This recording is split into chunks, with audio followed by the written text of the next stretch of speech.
സ്വാമിയെ ശരണമയ്യപ്പ. നിങ്ങൾ ശബരിമലയിൽ പോകുമ്പോൾ തീർച്ചയായിട്ടും വിസിറ്റ് ചെയ്യേണ്ട ഒരു ഭാഗമാണിത്. അതായത് തലപ്പാറ മലക്കോട്ട എന്ന് പറയുന്നൊരു ഭാഗമാണിത്.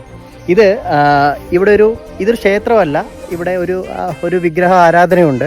പണ്ട് ഞാനിവിടെ ചോദിച്ചു പണ്ട് ഇവിടെ കാൽനടയായിട്ട് സ്വാമിയപ്പം പോയിരുന്ന സമയത്ത് വിശ്രമിച്ചിരുന്ന സ്ഥലമാണിത്. അപ്പോൾ അതിൻ്റെ ഭാഗമായിട്ട് അതിൻ്റെ ഒരു ഓർമ്മപ്പെടുത്തലായിട്ടാണ് ഇവിടെ ഇങ്ങനെ ഒരു വെച്ചാരാധനയുള്ളത്.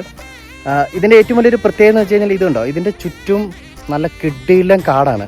അപ്പോൾ എപ്പോൾ വന്നാലും ഇവിടെ ഭയങ്കര ഒരു പോസിറ്റീവ് എനർജിയാണ്. നല്ല കൂൾ ആൻഡ് കാമായിട്ടുള്ളൊരു, ഒന്നും പറയാനില്ല കേട്ടോ, ഭയങ്കര ഒരു ഫീലാണ്. ഞാൻ പലപ്പോഴും ശബരിമലയിൽ പോയിട്ട് വരുമ്പോൾ ഇവിടെ വന്ന് നാളികേരം ഉടക്കുകയും അതുപോലെ തന്നെ കർപ്പൂരം ചന്ദിരമൊക്കെ കത്തിക്കുകയൊക്കെ ചെയ്യാറുണ്ട്. പലപ്പോഴും ഞാൻ മാലയൂരുന്നത് ഇവിടെ വന്നിട്ടാണ്. പിന്നെ വൈകുന്നേരങ്ങളിൽ ഞാനിവിടെ ചോദിച്ചപ്പോൾ അറിഞ്ഞതെന്ന് വെച്ച് കഴിഞ്ഞാൽ ഒരു 7 മണിയൊക്കെ കഴിയുമ്പോഴത്തേക്ക് ഇതിൻ്റെ 2 സൈഡിലും വെള്ളം കിട്ടുന്ന ഭാഗമാണ്. അപ്പോൾ ആനയൊക്കെ ക്രോസ് ചെയ്യുന്ന സ്ഥലമാണ്. ഞാൻ പലപ്പോഴും മ്ലാവിനെയൊക്കെ ഒരു 7 മണി കഴിഞ്ഞുള്ള സമയത്ത് ഇവിടെ കണ്ടിട്ടുണ്ട്. അപ്പം നിങ്ങൾ ശബരിമലയിൽ പോകുമ്പോൾ തീർച്ചയായിട്ടും ഈ ഒരു ഭാഗം കൂടെ വിസിറ്റ് ചെയ്യുക. സ്വാമി ശരണം.